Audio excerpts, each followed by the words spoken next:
시작 기도하겠습니다. 성부와 성자와 성령의 이름으로 아멘. 은총이 가득하신 마리아님 기뻐하소서. 주님께서 함께 계시니 여인 중에 복되시며 태중의 아들 예수님 또한 복되시나이다. 천주의 성모 마리아님 이제와 저희 죽을 때 저희 죄를 위하여 빌어주소서. 아멘. 성부와 성자와 성령의 이름으로 아멘. 안녕하세요. 김재덕 베드로입니다. 만나서 반갑습니다.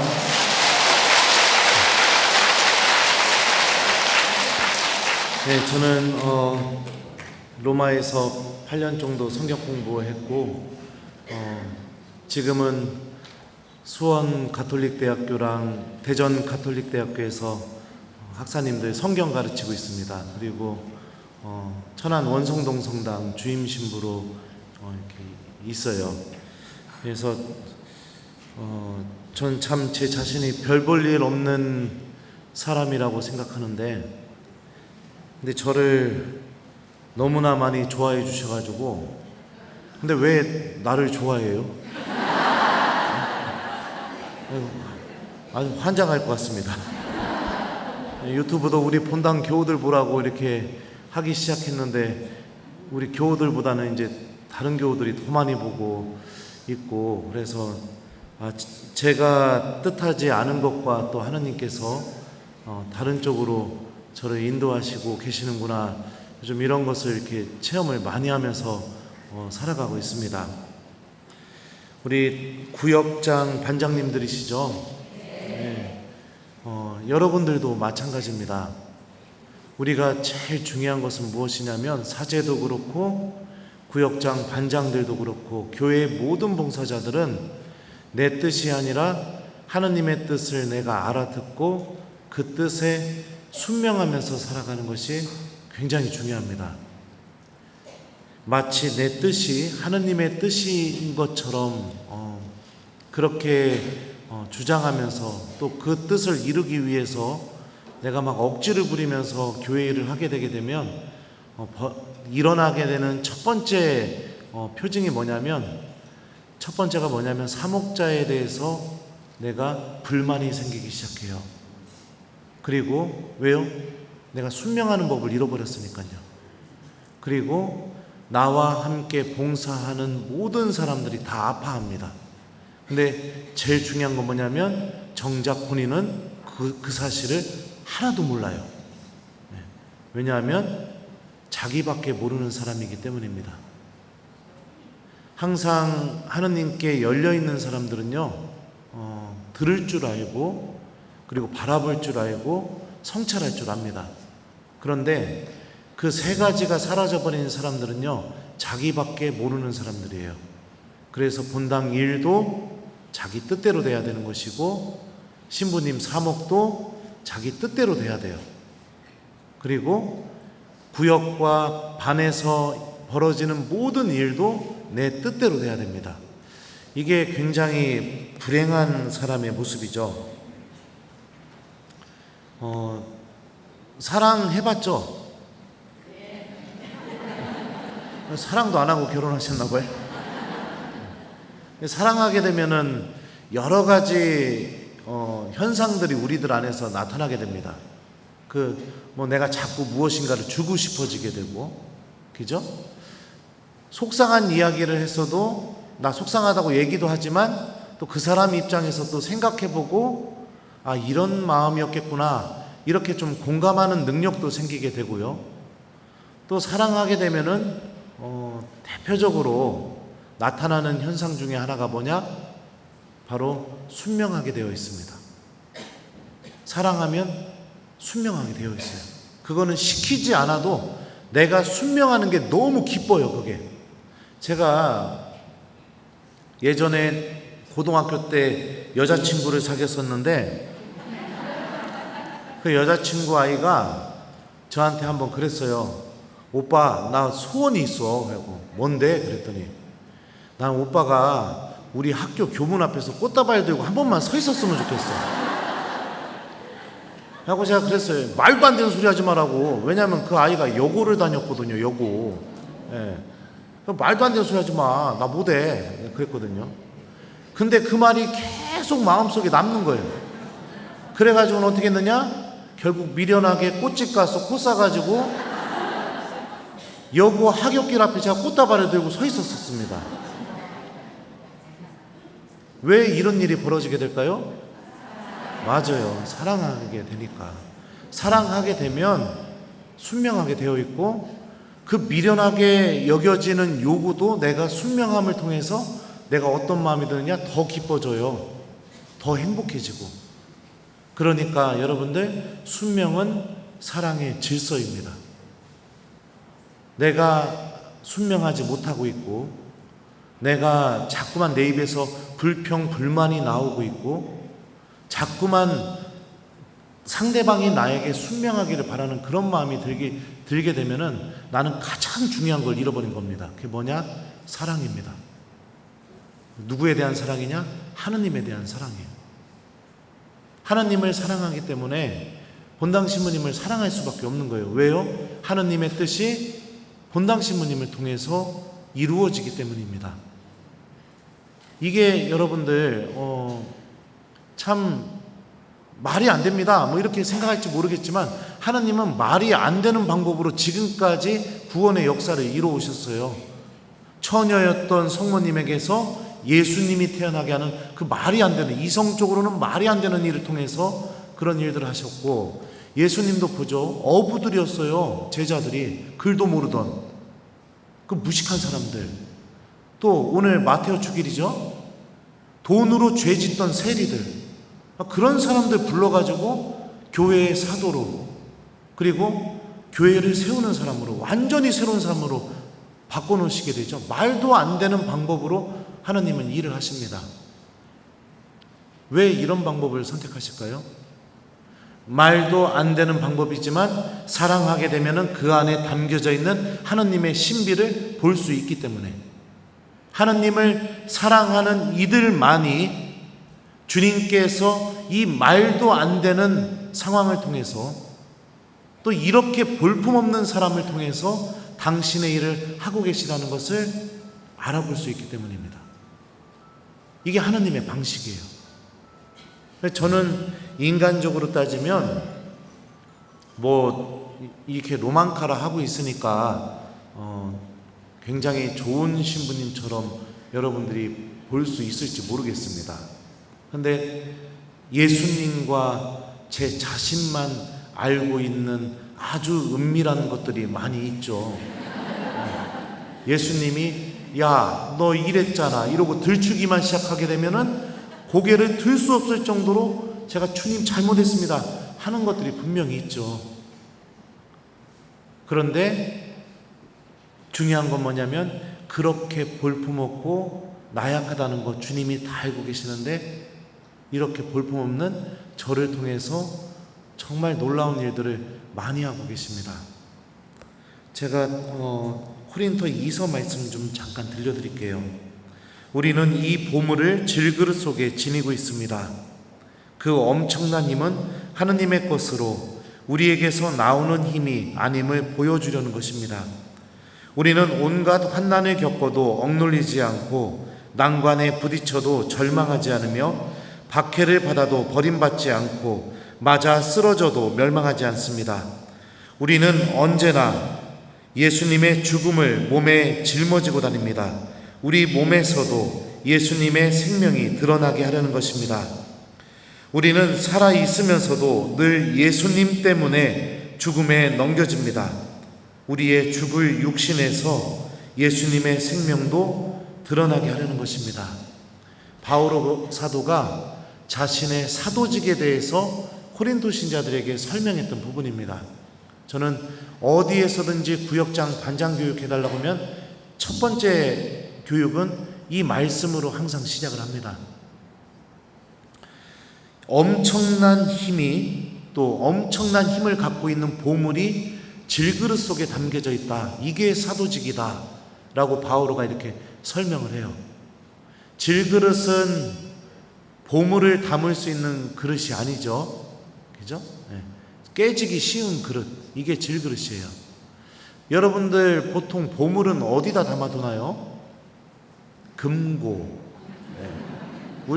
제 엄마 같은 경우는 뭐 이렇게 뭐 자개인가 뭐 이런 걸로 된 상자에다가 폐물 이렇게 넣어가지고선 옷장에다가 본인만 안다고 생각하는 그곳에 넣어놔요. 근데 다 알아요. 보통은 그렇게 합니다. 그죠? 그런데 바오로 사도는 사도직이 무엇이냐? 질그릇 같은 내 모습에 주님이 보물을 담아주셨다. 이렇게 설명을 하고 있는 거예요. 왜냐하면 바오로가 여러분들 바오로서간 잘 읽어보시면 아시겠지만 사람들한테 그렇게 많이 사랑받지 못했어요. 어디 가도 사도로서 인정을 받는 경우가 거의 없었습니다. 그래서 편지 쓸 때마다 바오로는요, 사도인 나 바오로가 항상 이 표현을 써요. 나도 사도라고, 나도 예수님한테 부르심 받았다고. 그렇게 해요. 왜요? 아무도 인정 안 해주니까. 더군다나 이 코린토 2서 같은 경우는 바오로가 찾아갔었는데 거짓 사도들이 나타나서 바오로는 사도도 아니라고, 예수님한테 직접 부르심 받은 적도 없다고, 예수님하고 공생활 같이 한 적도 없다고, 불과 며칠 전만 해도 이 사람은 교회를 박해하던 박해자였다고 막 이렇게 코린토 교우들에게 떠들고 다녔어요. 그래서 코린토 교우들이 그 사실을 듣고 바오로가 찾아왔을 때 바오로를 내쫓았습니다. 그리고 나서 쓴 편지예요. 겉으로 보기에는 볼품없죠. 그런데 하느님은 그 볼품없는 우리들 안에 사도직이라는 엄청난 보물을 담아주셨습니다. 저에게는 사제직이라는 보물을 담아주셨고 여러분들에게는 구역장과 반장이라는 엄청난 보물을 담아주셨어요.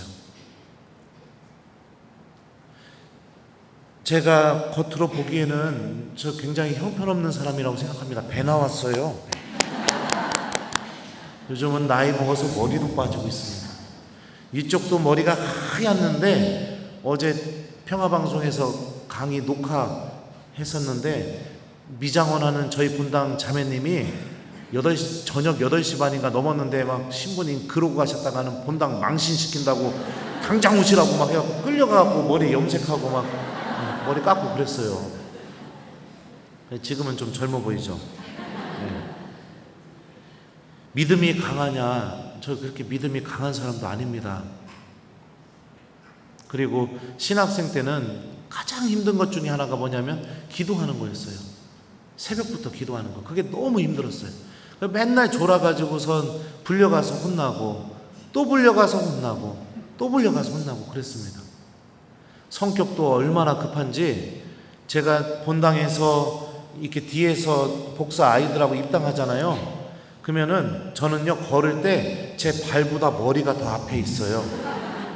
그러면서 막 걸면은 막 가면은 뒤에서 복사애들 앞에 있는 복사애들이 천천히 가니까 제가 막 밀어요. 그러면 애들이 밀지 마요 신부님 막 이러면서 막 입당해요. 막 성격도 무진장 급하죠. 그리고 남을 잘 이해하고 용서하는 성격도 아닙니다. 제가 한번 마음에 담아두면은요 그거 끝까지 갖고 가요. 신학생 때 본당 신부님이 사제품을 앞두고 저는 4년 동안 서품 받기 전까지 방학 때마다 계속 아르바이트만 했어요. 신학생 가서 돈 벌어 오라고. 그래서 안 해본 일이 없습니다. 저 5톤 트럭도 몰아보고 저기 칼국수 집에서 철가방 들고 배달도 해보고 별의별 거 다 해봤어요.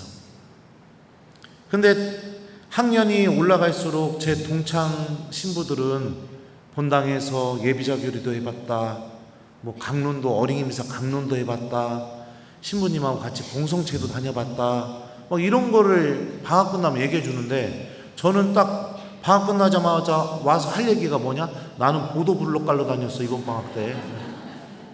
나는 철가방 배달했어. 성직에 가까울수록 배운 게 하나도 없는 거예요.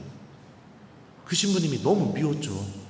그래서 제가 서품 받을 때 천미사 때 막 눈물을 얼마나 흘렸나 몰라요. 막 흘리니까 그 신부님이 그 천미사 다 마치고 나서 이제 잠깐 제입방 들어왔다가 이제 축하식 하기 전에 저한테 싹 오시더니 물어보시는 거예요. 새 신부, 아까 울은 거 나 때문에 운 거 아니지? 근데 거기다 대고 예 신부님 때문에 울었습니다. 어떻게 얘기해요? 한참 저기 연세가 많으신 신부님인데. 그래서 제가 엄마가 울었어요. 그랬더니 교우들 앞에 가가지고서는 나 때문에 운 거 아니고 엄마가 울어서 울은 거니까 오해하지 말라고. 근데 그 신부님이 제가 유학 다녀온 뒤에 저한테 한번 전화를 하셨어요. 은퇴하시고 나서. 근데 저한테 전화하셨는데 저는 목소리 듣자마자 마리아 막달레나가 예수님이 마리아야 하는 소리 듣자마자 알아본 것처럼 목소리 듣는 순간 바로 알았죠. 사제가 아닙니까? 해서 모른 척하고 예 사제가 아닙니다. 김재덕 신부님 계십니까? 예 김재덕 신부님 계십니다. 김재덕 신부님과 통화할 수 있습니까? 예 제가 김재덕입니다. 김 신부 나 누구야? 이러면서 나 은퇴해서 어디서 지내고 있어? 한번 놀러와. 그래갖고 예 신부님 놀러 가겠습니다. 그러면서 그 신부님이 내 전화번호 알아? 그래서 모릅니다. 그랬더니 받아 적어. 그래갖고 적지도 않으면서 신부님이 0210 하니까 입으로 010 1234 5678 예 신부님 전화 드리겠습니다. 했더니 그 신부님이 뭐라고 하신지 알아요? 불러봐. 그래갖고 또 뒤지게 혼났어요. 제 성격이 그래요. 볼품 없습니다. 어느 하나 내놓을 게 하나도 없어요. 물론 한 가지는 주님이 주셨어요. 저한테 누구보다도 아주 탁월하게 주신 게 있어요. 그게 뭐냐? 이 반반한 얼굴.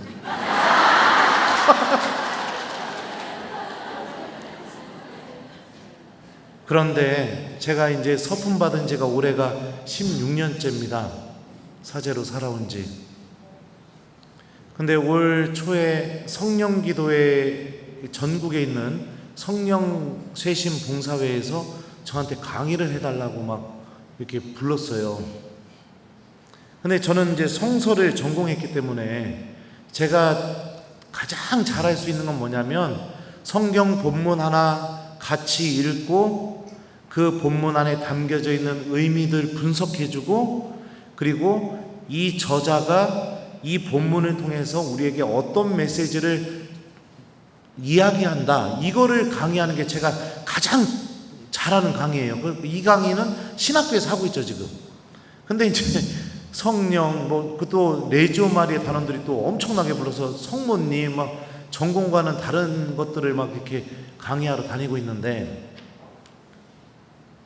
강의가 끝나고 나서 안수를 하는데 안수를 해달라고 해서요. 저는 심령기도도 할 줄 몰라요. 그런 거 잘 몰라요, 저는. 근데 이제 안수를 해달라고 해서 안수를 하는데 안수를 하니까 갑자기 교우들이 쓰러지기 시작하고 입에서 심령기도가 터지고 영가가 나오고 이런 일이 계속 벌어지는 거예요, 거기서요. 그런데 너무 신기한 게 뭐냐면 그곳 한 곳만이 아니라 가기만 하면은 그냥 그런 일이 계속 벌어지는 겁니다. 그래갖고 한 번은 제가 KTX 타고선 제 손을 이렇게 한번 봤어요. 야, 이게 내가 연차가 16년 차인데 아직도 하느님이 나를 통해서 일을 하시는구나. 그러면은 이 손을 내 머리에 얹으면 나도 심령기도가 되나? 이러고서 한번 이렇게 얹어봤죠. 안 되더라고요. 최근에도 저쪽 그 마산교구 어느 본당에서 특강을 해달라고 해서 이렇게 다녀오게 되었습니다. 근데 제가 요즘 그 평화방송에서 그 녹화하고 있어가지고 웬만하면은 지금 강의를 다 거절하고 있어요. 그 녹화에 집중을 하고 싶어서요. 근데 우리 교구 원로 신부님하고 동창 신부님이셔서 우리 교구 원로 신부님이 저한테 강의를 부탁하셔가지고 거절을 할 수가 없어서 갔어요. 강의만 하면 되는 줄 알고 갔더니 그 한참 선배 그 할아버지 신부님께서 미사, 강의, 안수까지 이렇게 준비해 놓은 거예요. 그거 어떻게 해요? 그래서 그냥 했죠. 그리고 나서 이제 안수를 하는데 거기는 성령 기도회도 아닌데 그냥 일반 본당에서도 안수하는데 그냥 막 그 성령 기도회에서 벌어졌던 일이 또 벌어지는 거예요. 막. 예. 그냥 막 뒤로 넘어가고, 예. 막 이런 일들이 벌어지는 겁니다. 그래서 이제 다 모든 그 일정이 끝나고 난 뒤에 이제 본당으로 돌아가려고 하는데 어떤 자매님 한 분이 저한테 오시더니 그렇게 말씀하시는 겁니다. 신부님, 저 아까 신부님 강의 들을 때 하느님이 저한테 이렇게 말씀하시는 것처럼 들었습니다. 뭔데요? 그랬더니 내가 사랑하는 아들이다. 저 사제를 위해서 기도해 주어라. 근데 그 말을 그 자매님을 통해서 듣게 됐는데 그 순간 눈물이 확 쏟아질 뻔했습니다.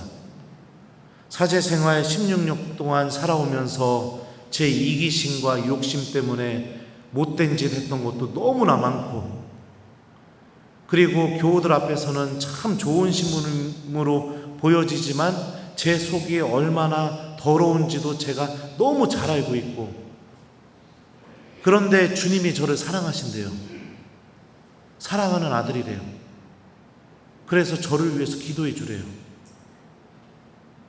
그 얘기를 들으니까 이렇게 못나고 부족한 나를 통해서 하느님께서 당신 일을 하고 계시고 함께 계셔 주시는구나. 나는 나약하고, 나는 쉽게 죄에 넘어지고, 나는 쉽게 내 욕심을 쫓아가게 되고, 나는 나밖에 모를 때도 많고, 사제이지만 내가 그럴 때가 너무나 많은데, 그런데도 하느님은 내가 사랑하는 아들이라고 그렇게 나를 붙잡아주고 계시는구나. 거기서 그 엄청난 체험을 하고 이렇게 돌아왔습니다. 우리 모두는 다 질그릇입니다. 떨어뜨리기만 하면 깨져버려요. 조금만 넘어지기만 하면 언제든지 내가 하느님 안에서 잘 가져왔던 그 믿음이 깨지기가 너무나 쉬워요. 우리가 그렇게 나약해요. 근데 중요한 건 뭐냐? 하느님이 그런 우리들 안에 이 엄청난 직분을 넣어주셨다는 게 그게 중요한 겁니다. 그러면은 우리가 어떻게 이 직분을 잘 간직해야 되는가? 기도하는 겁니다. 기도가 반드시 필요해요, 여러분들. 기도하지 않으면 주님께서 나에게 넣어주신 이 직분을 첫 번째로 외면하던가, 아니면 두 번째, 둘 중에 하나예요. 외면하던가 아니면 이 직분을 가지고 누군가에게 무기처럼 사용하던가, 둘 중에 하나입니다. 내가 구역장인데 말이야, 지금 나한테 얘기도 안 하고 어떻게 그런 일이 있을 수 있어? 이런 일들이 벌어져요. 내가 신부인데, 내가 본당 신부인데 말이야, 지금 뭐 하는 거야? 막 이런 일들이 벌어지게 됩니다. 직분을 가지고 다른 사람들에게 상처를 줘요. 그러면 안 되겠죠. 그 직분을 가지고 나를 드러내고 싶어 해요. 근데 중요한 건 뭐예요? 이 직분은 하느님의 힘이 드러나게 하기 위해서 사용되어야 되는 겁니다. 그 일이 잘 이루어지기 위해서는 우리가 정말로 기도하는 신앙인이 되어야 됩니다. 예수님께서는요, 여러분들, 우리가 먼저 기도하기를 바라고 계세요. 당신께서 사도들을 뽑기 전에 예수님께서 제일 먼저 하셨던 게 뭐죠? 산에 올라가서 밤새 기도하셨습니다. 중요한 일일수록 그 중요한 만큼 먼저 기도하기를 바라고 계세요. 왜요? 하느님은 우리들의 능력, 유능함 이런 거 갖고 일하시지 않으세요. 어떤 상황 속에서도 하느님을 찾고 도움을 청할 줄 아는 그 믿음을 갖고 일하시는 게 하느님의 모습입니다. 예전에 저희 어머니도 구역장 하셨었는데, 제가 신학생 때 성탄 미사 끝나고 집에 왔는데 어머니가 안 오셨어요. 본당 일이 안 끝나셔가지고. 왜냐하면 그 성탄 미사 끝나고 본당에서 잔치를 했거든요. 그래서 이제 집에서 쉬고 있는데 어머니가 오시더니 한참 씩씩거리면서 들어오시는 거예요. 갖고 엄마, 오늘 예수님 태어난 날인데 왜 이렇게 승질이 나셨대요? 그랬더니 어머니가 딱 이러시는 겁니다. 성가대 전현들은 한복 입고 본당 신부 옆에서 하하호호 하고 앉아있고 구역장인 나는 지금까지 설거지통에다 손만 담고 나왔다고. 이런 일이 벌어지는 겁니다. 그러니까 비교하게 되고 시기 질투하게 되고 내가 드러나야 되고 인정받아야 되고, 막 악마는요 그런 마음들을 우리들 안에서 막 건드려요. 그래서 질그릇 안에 담겨져 있는 하느님께서 주신 그 보물이 하느님의 힘이 드러나지 않게 하기 위해서, 어디 가나 내가 이 하느님께 도움을 청하는 기도가 없는 봉사자들은요 어디 가나 어떤 일이 벌어지냐면 항상 불화의 열매가 맺어지게 됩니다. 그 사람이 봉사하기만 하면 다 아파해요, 사람들이. 그리고 이런 사람들의 또 특징은 뭔지 알아요? 이 일이 아주 화려하고 모든 사람들이 좋게 보이게 하려고 노력을 해요, 인간적으로. 그러니까 주변 사람들이 다 힘들어하고 아파하게 됩니다. 그게 아니죠. 제가 첫 본당에 갔을 때 사목위원을 뽑아야 되는데, 제가 지금 사제생활 16년째 하고 있는데 유학을 8년 외국에서 8년 공부하고 들어오는 신부예요. 아직도 제 사제생활 전체에 반은 외국에서 살았고 반은 지금 한국에서 살고 있는 상황입니다. 그런데 유학을 마치고 한국에 들어왔었을 때는 한국에서 사는 시간보다 외국에서 사는 시간이 더 많았겠죠. 사목적인 경험이라고는 보좌 신부 2년 한 것밖에 없는데 공부만 하고 들어온 신부한테 주임 신부를 맡기니까 어떻게 해야 될지 모르잖아요. 제가 사목위원들을 뽑아놓고 제가 그랬어요. 사랑하는 우리 사목위원 여러분들, 우리 본당일 하다가 망해도 괜찮습니다. 사람들이 뭐 저렇게 준비하느냐고 이렇게 욕해도 좋습니다. 저 그런 거 하나도 중요하게 여기지 않습니다. 저 여러분들에게 원하는 게 딱 하나 있습니다. 저는 오늘부터 매일 새벽 6시 반에 성체조배 하겠습니다. 여러분들은 일주일 중에 하루만 저와 함께 성체조배 해주십시오. 본당 신부와 본당 사목위원들이 성체 앞에 같이 머무는 게 저는 가장 중요하다고 생각합니다. 그리고선 그 사목위원들과 매일 성체조배를 시작했습니다. 얼만큼 했을까요? 4년. 본당 떠날 때까지 매일 했어요. 그랬더니 제가 한 번은 저기 사목회 들어가서 저 휴가 좀 다녀오겠습니다. 그랬더니 사목위원들이 뭐라고 하는지 아세요? 신부님 2주 다녀오십시오. 힘드니까, 매일 이렇게 성체조배하는 게 힘드니까. 아니요, 뭘 2주예요. 나 월요일날 갔다 금요일날 올 거예요. 그랬더니 아닙니다, 신부님. 신부님 쉬셔야 됩니다. 2주 다녀오십시오. 그러기도 했어요. 그런데 그렇게 기도하면서 봉사했더니 어떤 일들이 벌어졌느냐? 냉담자 찾기 운동을 했는데 냉담자를 한 해 동안 100명을 넘게 회두시켰어요. 그래서 신문에도 나온 적이 있어요. 코로나가 터졌는데 코로나 끝나고 나서 미사가 중단됐다가 미사가 재개되었을 때 주일미사 참석률, 코로나 이전 대비 주일미사 참석률이 97%를 유지했어요. 떨어져 나간 교구가 거의 없는 거죠. 이게 우리 사목위원들과 저의 능력으로 이뤘느냐? 아니죠. 기도하게 될 때 하느님께서 질그릇 안에 담겨져 있는 당신의 보물이 힘이 드러나게 해줍니다. 우리는 이렇게 봉사해야 되는 거예요. 제가 본당 주방에 편지를 써서 붙여놨어요. 그게 뭐냐?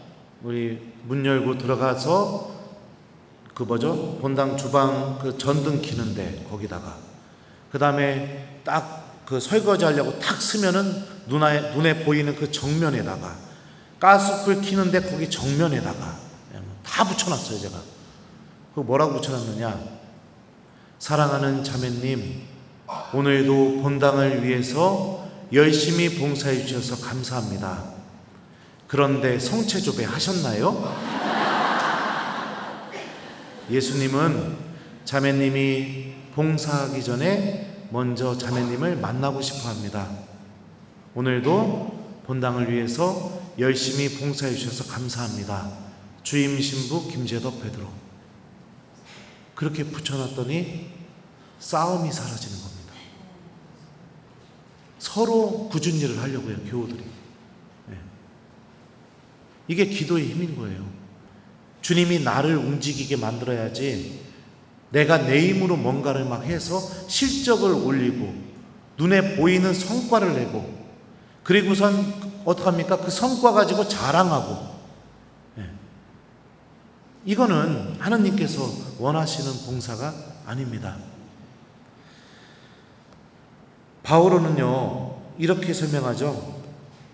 이 질그릇 안에 담겨져 있는 보물이 어떤 힘을 갖고 있는지, 우리는 온갖 환난을 겪어도 억눌리지 않고 난관에 부딪혀도 절망하지 않으며 박해를 받아도 버림받지 않고 맞아 쓰러져도 멸망하지 않습니다.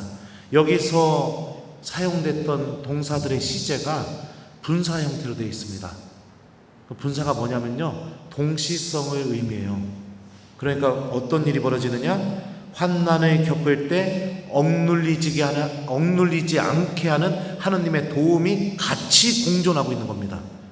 난관에 부딪힐 때 절망하지 않게 만드는 하느님의 은총이 그 순간에 같이 공존하고 있어요.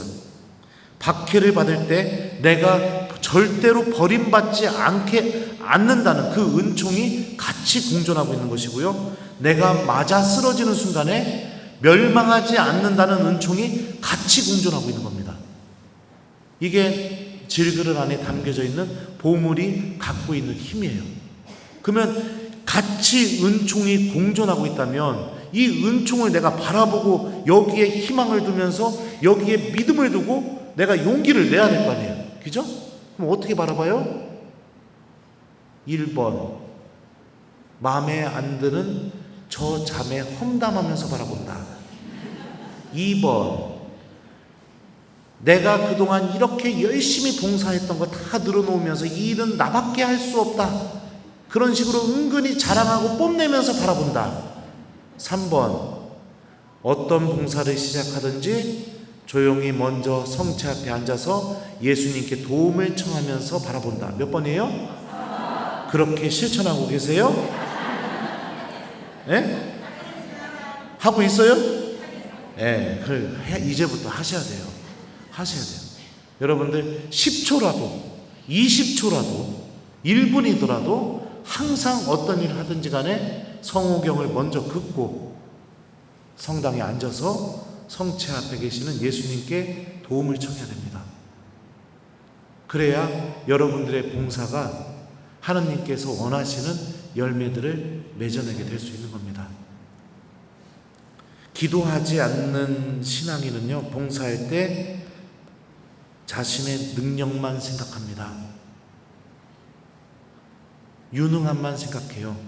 함께 나를 도와줄 봉사자들을 뽑을 때도요, 그냥 그 사람이 갖고 있는 유능함만 보고 뽑아요. 근데 그렇게 인간의 지혜로 완벽한 팀을 꾸려서 마치 어벤져스처럼 팀을 꾸려서 일을 해도요, 항상 상처받고 항상 아파하고, 그리고 봉사가 끝나게 되면 아우 나 저 자매랑 이제 일 같이 못해, 나 힘들어서 죽겠어 아주 그냥 지 밖에 몰라. 근데 그 말을 하는 그 자매도 지 밖에 모르면서요, 이런 일이 벌어지게 돼요. 순종이요? 절대 안 하죠. 신부님을 바꿔놓으려고 하죠. 내 뜻대로 움직이게 만들려고 하죠. 그런 교우들은요, 보통 하느님도 바꿔놓으려고 해요. 하느님도 내 뜻대로 움직이셔야 돼요. 근데 여러분들 신앙은 뭐예요? 하느님이 나를 바꿔놓는 게 신앙이잖아요. 그죠? 내가 이 모습을 갖고 있는데 이거 계속 들고선 죽으면은 내가 구원받지 못할 것 같으면 하나님이 어떻게 하겠어요? 아무리 아프고 내가 고통스럽다 하더라도 이거 버리게 만드는 게 하나님의 힘이잖아요. 근데 기도하지 않는 봉사자는 어떻게 해요? 이거 절대 안 버리죠. 그러면서 하나님 보고 마음을 바꾸시라고 그러고 앉아있죠. 모든 것이 그렇게 되게 됩니다.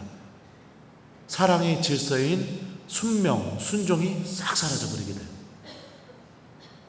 또 그런 분도 있어요. 앞에서는 막 신부님 해놓고 탁 신부님 사라지자마자 어떻게 해요? 진짜 신부님 때문에 내가 못하겠어. 이걸 하란다? 이거를 환장하겠다 진짜. 이렇게 하시는 분들도 있어요. 그냥 거짓된 관계를 맺는 그런 불행한 봉사자들. 이 모든 게 무엇이 빠져서 그러냐? 기도가 빠져서 그렇습니다. 그러니까 제일 중요한 것은 여러분들 기도하는 신앙인이 되셨으면 좋겠습니다. 이거를 처음으로 이야기하고 싶었고요.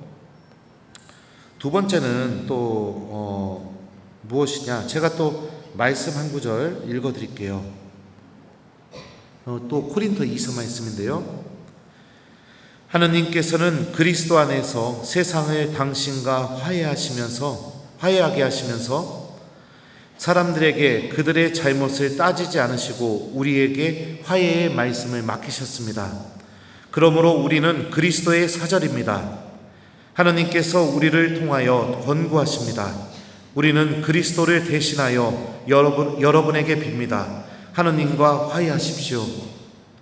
하느님께서는 죄를 모르시는 그리스도를 우리를 위하여 죄로 만드시어 우리가 그리스도 안에서 하느님의 의로움이 되게 하셨습니다. 바오로 사도가요, 이 사도직을 통해서, 그러니까 우리가 봉사 직분을 통해서 첫 번째로 맺어내야 될 열매가 무엇인지를 지금 설명하고 있는 부분입니다. 우리에게 화해의 말씀을 맡기셨습니다. 이 말씀처럼 우리가 하느님을 위해서 봉사를 열심히 하게 되면 어떤 열매가 반드시 맺어져야 되느냐? 봉사하는 내가 하느님과 화해하는 열매가 맺어져야 되는 것이고, 또 함께 봉사하는 이들이 하느님과 화해하는 일이 벌어져야 되는 것이고, 그 봉사를 바라본 이들도 하느님과 화해하는 일이 반드시 맺어져야 됩니다. 이런 열매들이 맺어지게 된다면 이거는요, 여러분들, 그 사람이 하느님의 뜻에 맞게 올바로 봉사하고 있는 겁니다. 그러니까 내가 열심히 봉사하면 누군가가 하느님과 화해하는 일이 일어나야 돼요.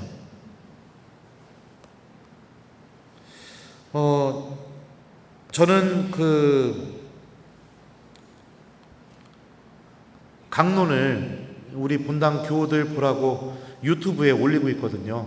근데 처음부터 이렇게 유튜브가 이렇게 될 줄은 전 상상도 못 했었습니다.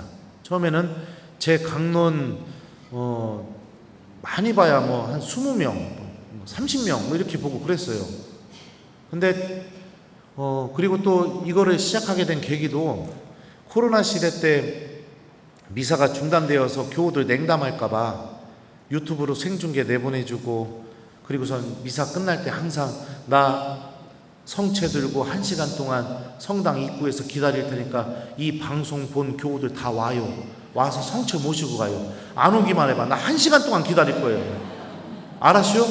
그러니까 교우들이 그거 보고서 막 와서 성채 영하고 가고 그런 용도로 썼어요. 그런데 그러다가 갑자기 막 이게 엄청나게 커져가지고 지금 환장해서 죽을 것 같습니다.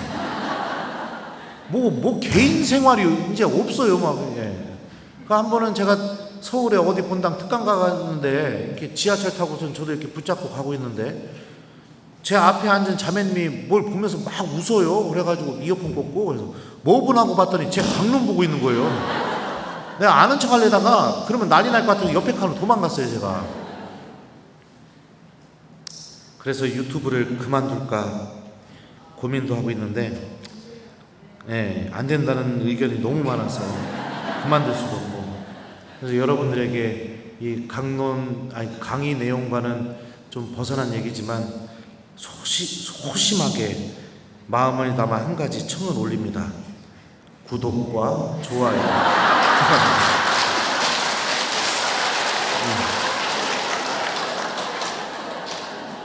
저는 강론 제가 한 번도 저 잘하고 있다고 생각해 본 적 없어요. 진짜로 그래요. 제가 강론 올리면 10개 중에 7개는 제가 어떤 마음으로 강론 때에서 내려오냐면, 강론 끝나자마자 마음속으로 오늘 강론 망했다. 망했다. 막 이런 마음으로 내려와요. 10개 중에 7개는요. 너무 형편없이 강론했다. 이렇게 생각해요, 스스로도. 그래서 그 다음부터 버릇이 하나 생겼습니다. 항상 강론 때로 갈 때 기도를 청해요. 기도를 해요. 성령님, 저를 도와주셔서 하느님께서 저를 통해서 교우들에게 하시고 싶은 말씀을 꼭 하실 수 있게 해주십시오. 성모 마리아님, 저를 도와주십시오. 이 부족한 저를 위해 기도해 주십시오. 이렇게 청하면서 항상 강론대로 가거든요. 제가 사제 직분을 행사하는 거잖아요. 강론하는 게, 그죠? 어떤 열매들이 맺어지게 되는지 여러분들 제 강론 댓글에 있는 내용들을 좀 읽어드릴게요. 아멘. 그런가 봅니다. 떠나보내게 하고 놓아준다는 그리스 말을 들으니 용서할 수 있을 것 같습니다. 붙잡고 있을 이유가 하나도 없는 것인데도 말이죠. 이제껏 용서할 수 없었던 한 가지 때문에 제 마음, 하느님 마음은 돌보지 않은 것 같습니다. 신부님 감사합니다. 이제는 용서할 수 있을 것 같습니다. 고맙습니다. 소중한 강론 감사합니다, 신부님. 신부님 강론으로 미적미적 거렸던 고해시를 찾았습니다. 말씀 안에 살아가는 삶을 살아가게 해주신 신부님께 감사드리며 성모님과 함께 9일 기도를 9일째부터 시작했습니다. 멀리 있는 구독자 신자이지만 함께 기도할 수 있어서 감사합니다. 성직자 때문에 상처받아 냉담한다는 신자들이 많다고 댓글을 보았는데 참 가슴이 아팠습니다. 저 역시 성직자분들께 상처를 받았던 사람이지만 그분들을 위해 기도하고 예수님을 더욱 사랑하게 되었습니다.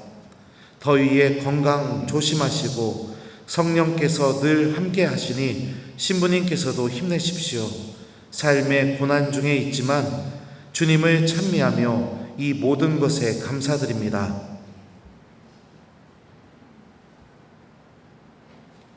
저는 신자지만 제 친동생은 신자가 아닌데 동생이 어느 날 새벽에 저에게 전화가 와서는 펑펑 우는 겁니다. 직장에 자기보다 직급이 높은 상사가 새로 부임해 왔는데 정말 모든 사람이 싫어할 정도로 나쁘고 못된 사람이더랍니다. 동생은 야간 근무를 하는 직군인데 그날 출근할 때 그 상사를 죽여버리려고 칼을 싸들고 갔다면서 자기 자신이 너무 악마 같아서 무섭고 비참해지는 와중에 제가 생각나서 전화를 했던 거예요. 그래서 저는 이해되지 않겠지만 참으라고 하고 분명히 주님이 그런 사람을 내 옆에 오게 한 데는 이유가 있을 거다. 그 이유는 지금은 너도 알 수가 없고 나도 알 수가 없으니 일단 더 보아라 하고는 분노가 끓어오를 때에는 숨을 크게 쉬고 십자성호를 긋고 하느님께 부탁하라고 하고는 성호 긋는 방법부터 다 알려줬습니다. 다음날 동생이 그러더군요. 저와 통화하기 전에는 분노 때문에 얼굴이 사색이 되어서 허옇게 질린 얼굴이었다가 일하는 중간중간 십자성호를 계속했더니 얼굴에 혈색이 돌아오고 마음이 차분해지더라고요. 신부님 강론을 들으니 그날 일이 생각나네요. 신부님 감사드립니다. 꾸르실료 교육 가서 감실 앞에 형제와 화해하게 해달라고 눈물 콧물 범벅으로 주님께 애원했습니다. 모든 게 저의 완고함 때문에 빚어진 일이었지만 그래도 주님께서는 저의 기도를 들어주셨고 지금은 언니, 오빠와 화해를 하고 즐거운 날들을 보내고 있습니다. 알량한 자존심과 체면, 눈에 보이지 않는 그것이 뭔지 하느님 말씀을 실천하는 신앙인으로 살려고 모든 것을 내려놓고 나니 이렇게 나날이 즐겁기만 합니다. 신부님의 강론 말씀이 저를 많이 내려놓게 만들었습니다. 진심 감사드립니다. 신부님 강론 말씀 듣다가 드디어 냉담 풀고 새벽미사 다녀왔습니다. 열심히 말씀을 듣고 간직하고 묵상하는 신앙인이 되도록 노력하겠습니다. 찬미예수님, 신부님 22년 만에 냉담 풀고 오늘 관면 혼배 성사 올리고 왔습니다. 성화될 수 있도록 좋은 말씀, 좋은 강론 주셔서 신부님 너무나 감사드립니다. 앞으로 주님 말씀 실천하는 자녀가 되도록 노력하겠습니다. 하트, 하트, 하트. 뭐 더 읽어드리고 싶은데 뭐 여러 가지가 있습니다. 저는 망했다고 생각하고, 저는 볼품없다고 생각하고, 그랬다고 생각했어요, 제 강론이. 그런데 제가 기도하면서 주님께 도움을 청해서 선포했던 그 말씀들이 어떤 열매를 맺어내고 있죠? 그 말씀을 들은 교우들이 하느님과 화해하고 있고, 이웃들과 화해하고 있고, 신앙을 다시 찾고 있고, 이런 열매들이 맺어지고 있죠. 여러분들, 우리가 교회 안에서 봉사한다는 것은 바로 이런 열매가 맺어지게 하기 위해서 봉사하는 겁니다. 행사 잘하기 위해서, 사람들한테 박수 받기 위해서, 미사 때 공지사항 때 신부님이 내 이름 불러주게 하기 위해서, 본당 신부님이 계속 나를 기억해주고 나를 좋아해주게 하기 위해서, 구역 식구들이 우리 구역장 최고야, 구역장 없으면 우리 구역 무너져, 이 소리 듣기 위해서. 여러분들, 이거 다 아니에요. 다 아니에요. 우리가 정말로 봉사하면서 맺어내야 될 열매는 화해의 열매를 맺어내야 되는 겁니다. 하나님이 그걸 원하셔요. 내가 봉사하는데 누군가는 눈물을 흘리고 있고, 내가 봉사하는데 누군가는 막 가슴이 찢어지고 있고, 그러면서 이거 잘 됐다고 몇 명이 막 박수 쳐주는 거에, 그거에 만족하고 있고, 그렇게 상처받은 사람들 내가 외면하고 있고, 그러면 안 된다는 거예요. 그러려면 어떻게 해야 나를 통해서 화해의 열매가 맺어질 수 있겠습니까? 기도해야 되고요. 두 번째는 무엇이냐? 하느님의 말씀을 내가 봉사할 때마다 꼭 간직하고 봉사해야 됩니다. 주님, 오늘 구역 모임이 있습니다. 오늘 구역 모임 때 제가 이 말씀, 제가 여러분들이 정한 그 말씀 하나 정해놓고요. 주님, 제가 붙잡은 이 말씀 구역 식구들에게 꼭 실천할 수 있도록 저를 도와주십시오. 이렇게 내가 하느님 말씀 한 구절을 붙잡고 내가 봉사를 하는 거예요. 그래야 주님께서 이 질그릇 같은 내 안에 담아놓으신 봉사 직분을 통해서 하느님이 가장 원하시는 열매, 화해하는 열매를 맺어낼 수 있는 겁니다. 불행한 신앙인들은 절대로 이렇게 하지 않아요. 대접받고 싶어하고, 존중받고 싶어하고, 좋은 소리 듣고 싶어하고, 그렇습니다. 불행한 신앙인들은 그렇습니다. 우리는 절대 그러지 않았으면 좋겠어요. 사람들에게 좋은 소리를 듣는 것보다 하느님의 말씀을 듣는 것을 더 소중하게 간직하십시오. 그리고 그 말씀이 나에게 이루어질 수 있는 은총을 청하는 기도를 했으면 좋겠어요. 성모님에게 도움을 청하면 더 효과적입니다. 그러면서 내가 봉사하게 될 때 정말로 하느님께서 원하시는 열매들을 맺어내게 됩니다.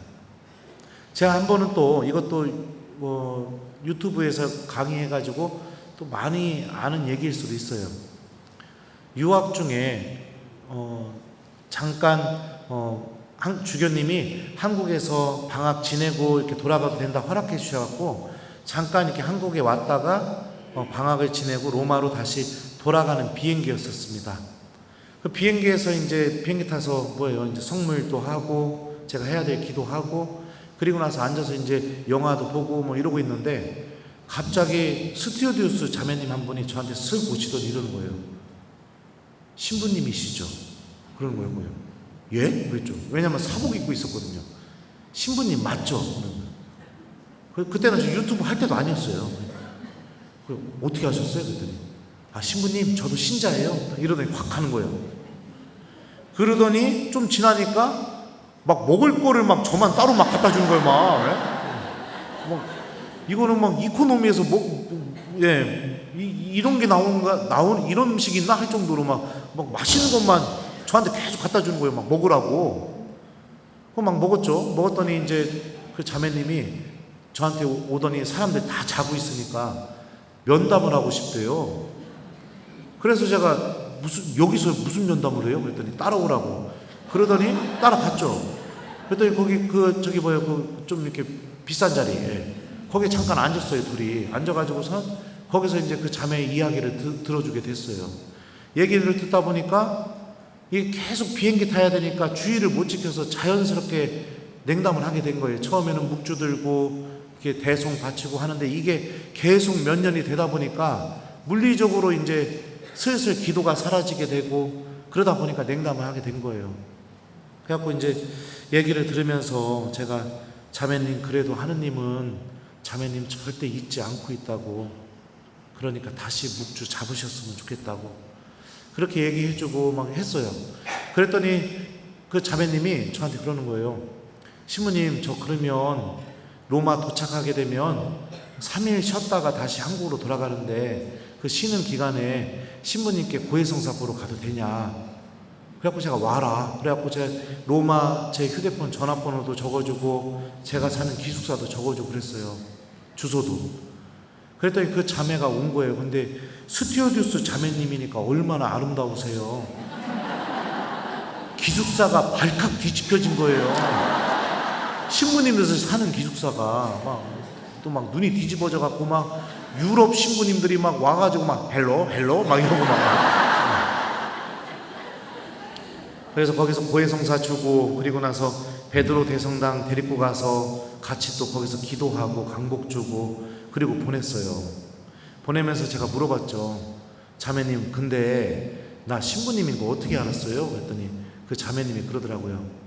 신부님 보통 형제님들은 비행기에서 그렇게 기도 안 해요.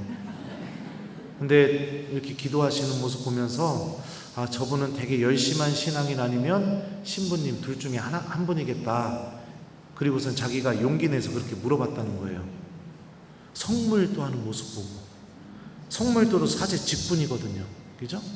내가 누가 알아주던 알아주지 않던 혼자서 하느님께서 나에게 맡겨주신 일을 성실하게 하니까 어떤 일이 벌어져요? 그 모습을 바라본 이가 하느님과 화해하는 일이 벌어지게 된 거죠. 네. 여담이지만 몇 년이 지난 다음에 그 자매가 저한테 연락이 왔어요. 로마 비행이 잡혔다고. 그래서 신부님 이번에 저 또 가서 신부님 만나도 돼요? 오세요 자매님. 그랬더니 그 자매가 스튜어디우스 자매님을 7명을 데리고 온 거예요. 기숙사가 발칵 뒤집혀진 거예요. 그러더니 저랑 친하게 지내던 신부님, 외국인 신부님이 슥 오더니 저한테 그러는 거예요. 툭 치면서 너 방학 때 먼지 됐어. 그래서 또 그분들 또 맛있는 스파게티 집 데리고 와서 스파게티도 사주고 이렇게 하면서 이렇게 보냈죠. 네. 여러분들 어떻게 봉사하고 계세요?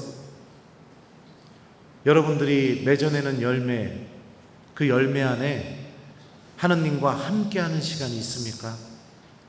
기도 시간이요. 하느님의 말씀이 그 열매 안에 있습니까? 주님이 가장 바라시는 게 뭐냐면 당신 말씀이 나를 움직이기를 바라셔요. 내 의지가 움직이는 게 아니라. 마지막으로 이제 끝내야 되는데 잠깐만요. 네. 조금만 더 해도 되죠? 네. 그만할까요? 마르코복음 말씀 한번 좀 읽어드릴게요. 그들은 회당에서 나와 야고보와 요한과 함께 곧바로 시몬과 안드레아의 집으로 갔다. 그때 시몬의 장모가 열병으로 누워 있어서 사람들이 곧바로 예수님께 그 부인의 사정을 이야기하였다. 예수님께서 그 부인에게 다가가시어 손을 잡아 일으키시니 열이 가셨다. 그러자 부인은 그들의 시중을 들었다.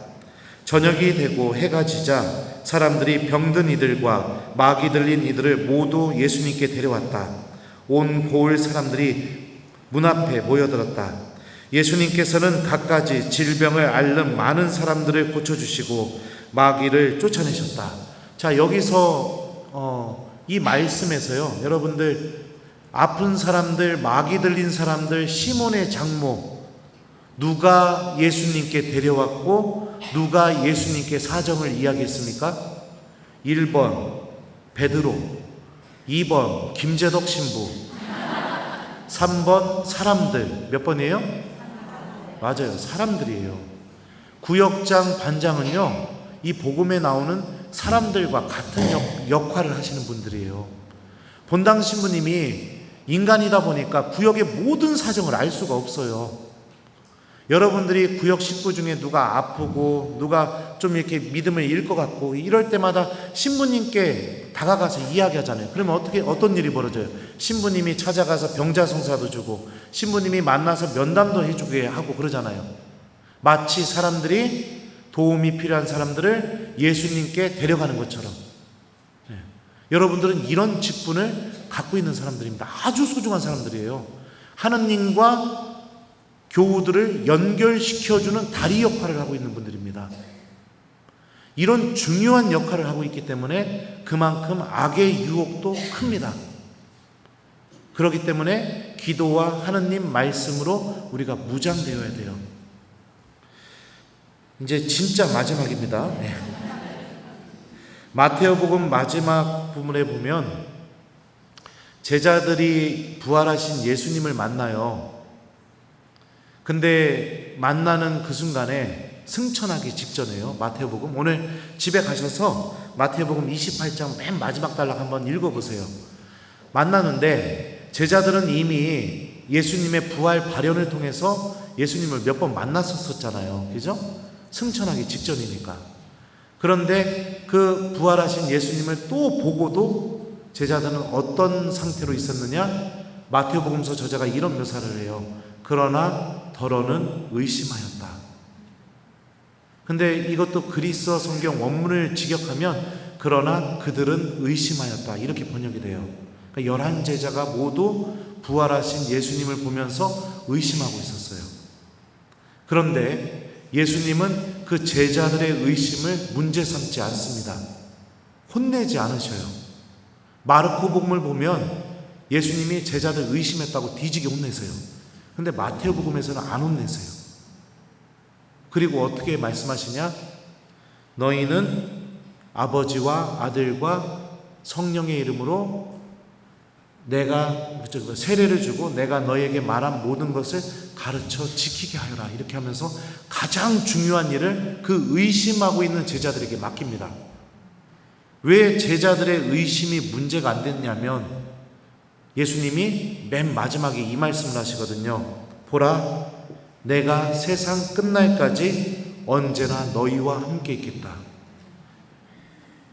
제자들이 믿음이 약하고 제자들이 결점이 있고 넘어지고 쉽게 부서져 버리고 쉽게 상처받고 능력이 없고 그거 예수님한테 하나도 문제가 안 돼요. 왜요? 그런 제자들하고 예수님이 계속해서 같이 있을 거니까. 그러니까 문제가 전혀 안 되는 거예요. 내가 볼품없고 내가 넘어지고 나 성격도 잘 용서 못하고 믿음도 없고 희생하는 마음도 별로 없고, 그게 문제가 안 돼요. 왜요? 그런 나와 예수님이 세상 끝날까지 계속 같이 있어 줄 거니까. 그러니까 문제가 안 되는 거예요. 구역장 반장들은요, 여러분들 이 말씀의 주인공들이에요. 끝까지 같이 계십니다. 단 한순간도 여러분들을 떠나신 적이 없어요. 그러면은 이것을 내가 체험하려면 정답은 뭐다? 말씀과 기도하는 삶. 하나님 말씀을 기억하고 기도하는 삶. 내가 이것을 잘 내가 실천하면서 살아가게 될 때, 제가 오늘 강의 제목이 뭐죠? 하느님의 사람, 그죠? 교회의 봉사자. 내가 정말로 하느님의 사람으로서 교회 안에서 예수님께서 원하시는 화해의 열매들을 많이 맺어내면서 살아가는 봉사자들이 될 수 있을 겁니다. 우리가 봉사하는 이유는요, 여러분들, 화해의 열매를 맺기 위한 겁니다. 누군가가 하느님께 돌아가게 하고 서로가 서로를 용서해서 사랑할 수 있게 하기 위해서 봉사하는 거죠. 이 열매가 많이 맺어질 수 있도록 여러분들, 많은 기도가 아니라 봉사할 때마다 주님께 도움을 청하는 기도, 봉사할 때는 성모님처럼 말씀이 나에게 이루어진다는 믿음과 함께 이 봉사 안에서 내가 꼭 이루고 싶은 말씀을 기억하면서 하는 봉사, 요거를 좀 해보셨으면 좋겠어요. 다음 달까지. 다음 달에 또 와야죠, 제가. 네, 그래서 다음 달에는 이제 하느님 말씀을 내가 어떻게 좀 붙잡고 또 어떻게 묵상하고 또 하느님 말씀으로 좀 어떻게 기도하고 좀 이런 쪽으로 좀 준비해서 여러분들에게 들려드릴까 지금 그렇게 생각하고 있습니다. 또 바뀔 수도 있어요. 하여튼 뭐 들을만 했죠? 네. 재미있었나요? 네, 그러면은 부족한 강의 들어주셔서 진심으로 감사드리고 또 이렇게 부족한 저를 초대해 주시고 불러주신 지부장 신부님께 정말로 감사드립니다. 자, 그러면 마침 기도하겠습니다. 성부와 성자와 성령의 이름으로 아멘. 주님께서 여러분과 함께 전능하신 천주 성부와 성자와 성령께서는 여기 있는 저희 모두에게 강복하소서. 아멘. 성부와 성자와 성령의 이름으로 아멘. 감사합니다.